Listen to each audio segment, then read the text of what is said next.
Klaster baru pasca demo, bagaimana penanganannya di Jawa Tengah? Sudah bergabung bersama kami Gubernur Jawa Tengah Ganjar Pranowo. Selamat malam Pak Ganjar.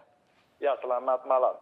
Pak Ganjar, bagaimana dengan tracing dan juga testing kepada para pendemo yang terjadi beberapa hari di Jawa Tengah? Apakah sudah ada yang diketahui positif COVID-19 Pak Ganjar? Sampai dengan kemarin kita tidak melakukan tracing atau testing terhadap mereka yang demo. Alias bukan yang demo kemudian kita ambil satu-satu kita tes, tidak. Tapi hampir semua kemarin yang kita jaring atau yang diambil oleh polisi ya untuk diperiksa, mereka kita tes dan alhamdulillah negatif. Nah, tapi bagaimana dengan antisipasi ke depannya Pak agar tidak ada gelombang klaster baru pasca demo seperti itu? Karena memang tidak semuanya dites dan yang dites juga hanya sebagian yang ditangkap Pak Ganjar. Enggak, ini resiko Mas, tidak bisa tidak. Saya sudah menghitung, maka kemarin saya ketika terima demo dari KSPN itu, organisasi buruh saya sampaikan, kalau Anda ada di sini saya deg-degan. Saya itu melihat bahwa ini adalah potensi. Ini adalah potensi untuk terjadinya penularan. Disitulah kemudian kita sampaikan kondisi ini, kita semua ngambil risiko. Maka kami sudah siap-siap. Siap-siap kemudian terjadi peningkatan. Jadi nggak bisa dicegah, Mas. Ketika semua demo, ketika semua berkerumun, maka risiko itu harus kita ambil. Kesiapan apa yang dilakukan pemerintah Jawa Tengah Pak? Apakah menyiapkan ruang isolasi dan juga tim medis atau seperti apa? Enggak, kalau itu sudah siap, demo ada atau tidak ada, kita sudah siap di awal.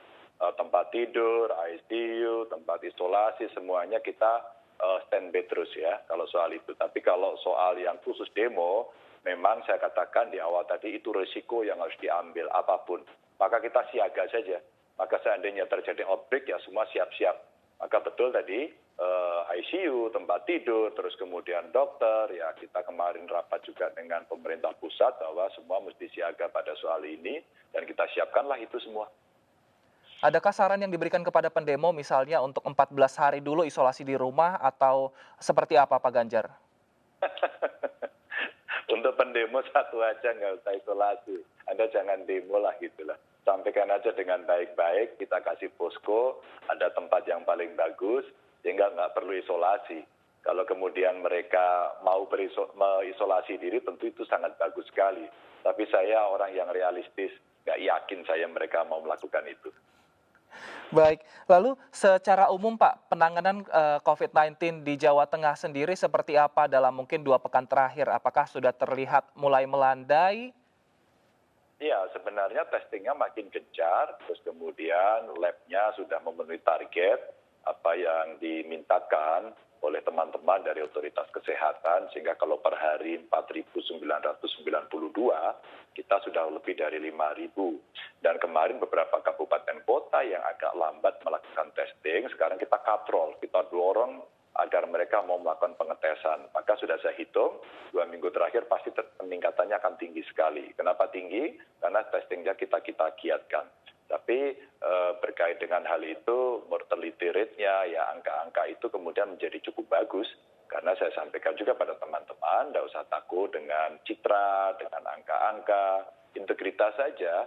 Anda lakukan tes, Anda lakukan testing, treatmentnya nanti biar dilakukan juga oleh kesehatan, sehingga kita tetap bisa mengejar itu dan kita butuh dukungan dari kawan-kawan bupati, wali kota, termasuk kita optimalkan puskesmas.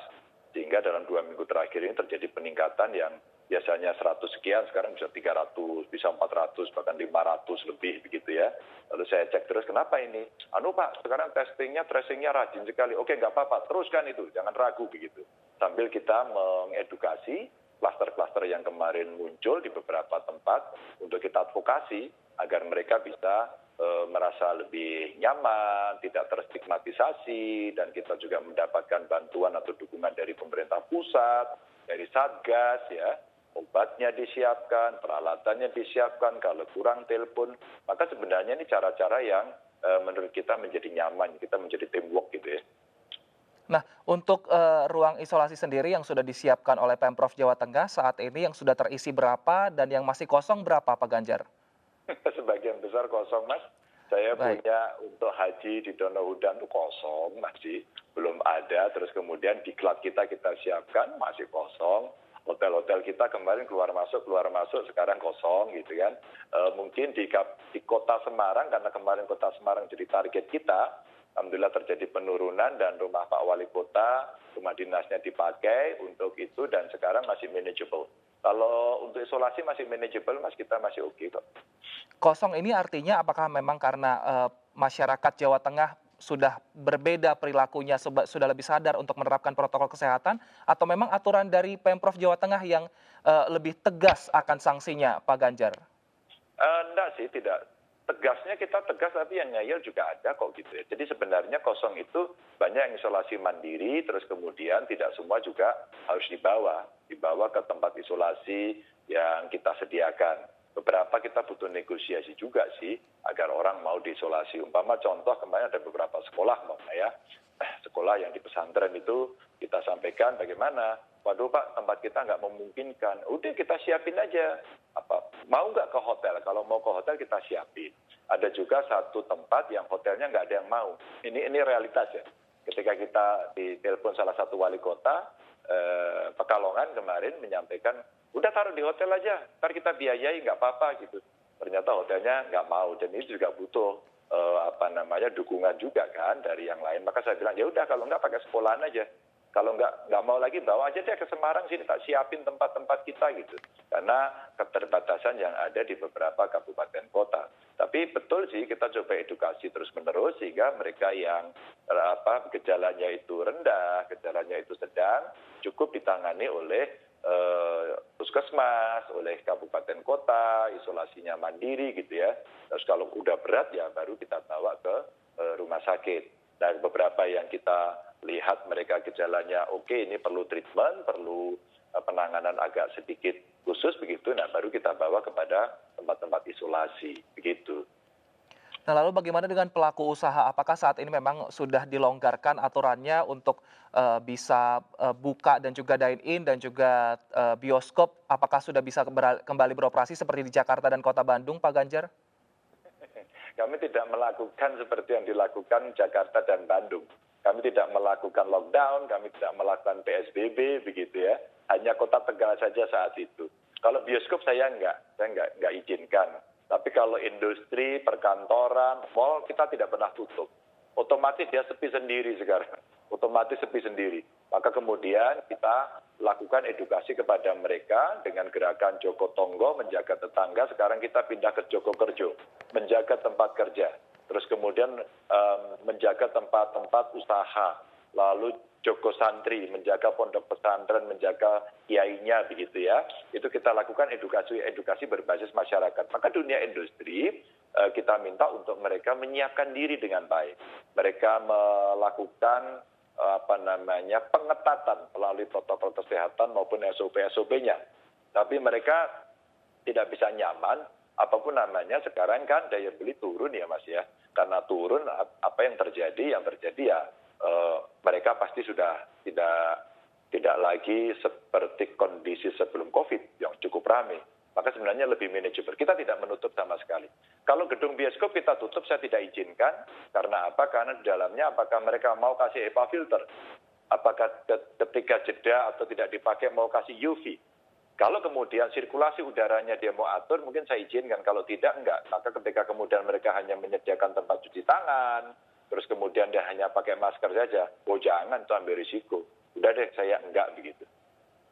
Baik, lalu apakah anjuran dari pemerintah pusat seperti ada lockdown mini, RT/RW, cakupannya ini masih berlangsung dan bagaimana sistemnya di sana, Pak Ganjar? Ya, lebih banyak menggunakan pembatasan kegiatan masyarakat. Ini pro kontra juga sih waktu itu. Nggak efektif. Mestinya PSBB, kita belajar dari yang PSBB. Dan tiba-tiba WHO kemarin menyampaikan nggak perlu lockdown tidak menyembuhkan, tidak mengurangi, malah meningkatkan angka kemiskinan yang saya baca di media loh ya. Artinya juga ini siapa sebenarnya mau diaju. Maka saya yakin saja bahwa kemudian pembatasan kegiatan masyarakat itu perlu dilakukan dan kemudian edukasi yang paling penting.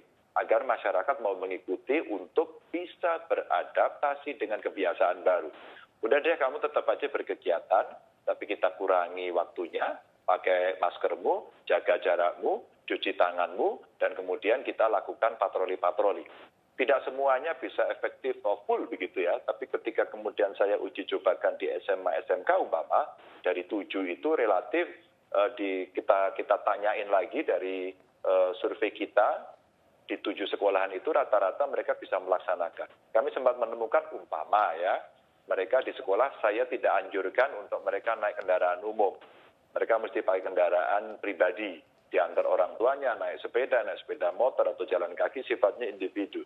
Tapi ketika kemarin kita temukan 2 siswa kita, dia naik angkutan umum, saya bilang, enggak, kamu belajar di rumah aja. Enggak mau Pak, saya mau belajar di sekolah. Enggak, harus di rumah saja. Nah itu contoh-contoh kita coba perbaiki. Maka sekarang operasi justisi jalan terus sekarang. Ya saya sih menyayangkan karena masih ada contoh tidak baik dari pemimpin. Di Kota Tegal kemarin ada kejadian dari anggota DPRD, terus kemudian di kabupaten ada bupati malah joget-joget, tidak pakai masker, nyanyi-nyanyi. Dan yang begini-begini sebenarnya ini juga elitnya mesti dihukum ini, pejabatnya juga mesti dihukum. Minimal ya malulah menghukum diri sendiri begitu. Kalau pakai perizinan seperti kemarin, dia izin keramaian, dikasih izin, terus kemudian ternyata berlebihan, cabut izinnya masih ngeyel, maka ini pidana. Repotnya itu kejadiannya tidak terlalu lama, tidak tanpa izin yang melakukan pejabat. Yang begini-begini ini menyedihkan begitu. Tapi untuk saat ini apakah para pejabat tadi yang sempat melanggar dan bahkan ramai diperbincangkan di media sosial, saat ini sudah ada yang mundur seperti itu Pak? Nggak ada. Berarti kita tunggu saja nanti seperti apa tanggapan dari kepala daerah yang bisa dibilang melanggar protokol kesehatan ini ya Pak. Nah tadi menarik dengan sekolah, tadi ada siswa yang Bapak suruh pulang karena naik angkutan umum. Lalu bagaimana penerapan pelajaran kepada siswa-siswa ini? Karena berbeda-berbeda berarti setiap treatmentnya kepada para siswa ya Pak?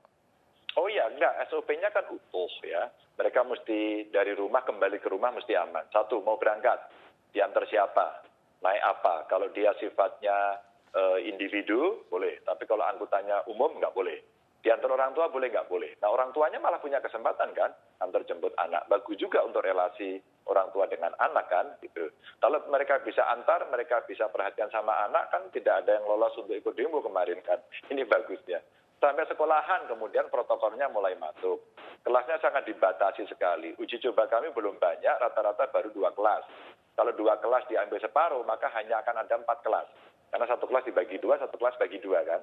Terus kemudian selama belajar mengajar, jendela semua dibuka, cuci tangan disiapkan, urut-urutan masuk disiapkan, terus semua guru muridnya berjarak, pakai masker, bahkan pakai face shield, maka proses itu dilakukan. Dan anak-anak sendiri coba menjaga. Jamnya juga dikurangi, tidak terlalu banyak. Nah inilah adaptasi kebiasaan yang kita siapkan. Jadi cukup rumit sih. Dan sekolah-sekolah yang ingin buka kita mintakan untuk mereka membuat manualnya. Dan guru-guru kita minta agar mereka juga memberikan contoh, membuat SOP begitu ya, agar mereka juga disiplin. Jangan kemudian siswanya disiplin, gurunya enggak. Ya kayak tadi itu, rakyatnya suruh disiplin, pejabatnya enggak. Kan bahaya gitu ya. Nah ini budaya paternalis yang biasanya niru pimpinannya, niru elitnya, hari ini harus kita lakukan kontrol. Nah inilah yang kemarin kita melihat hasilnya bagus. Terus saya katakan, oke kalau gitu, hari kita tambah lagi, sedikit lagi, begitu kan. Saya ingetin semua, kalau besok kamu tidak melaksanakan dan kemudian dalam kontrol kita nggak baik, tutup lagi. Ya. Termasuk kita melihat data sains yang kita miliki, apakah daerah itu merah, apakah daerah itu cukup berbahaya, dan sebagainya. Dan kita punya mikrozonasi sebenarnya. Mikrozonasi ini basis terkecil pemerintahnya adalah desa atau kelurahan. Di mana kemudian kita cari desa mana, ada nggak yang, atau kelurahan mana, ada nggak yang positif, sekarang posisinya di mana. Dari yang positif di desa atau kelurahan itu kita cari, mereka ada di RW mana, ada di RT mana. Karena basis data teritori RT RW kita belum punya. Yang punya adalah kelurahan sama desa. Dan ini sejak awal sudah kita buatkan. Maka kita cari, kita trace terus. Oh ternyata dia di RW sini hanya 1. Di RW sini yang hanya 1 ternyata hanya di RT itu hanya 1. Maka sudahlah di RT itu aja yang kemudian kita berikan perhatian lebih. Gitu. Baik, tentunya kita harapkan perilaku penerapan protokol kesehatan ini bisa tertanam di pejabat hingga masyarakat sehingga angka COVID-19 di Jawa Tengah bisa terus landai dan turun, bisa mencapai angka nol. Terima kasih Pak Ganjar telah bergabung bersama kami di Indonesia Bicara. Dan pemirsa, usai jeda kami masih akan lanjutkan dialog kami dengan sejumlah narasumber lainnya, tetaplah bersama kami.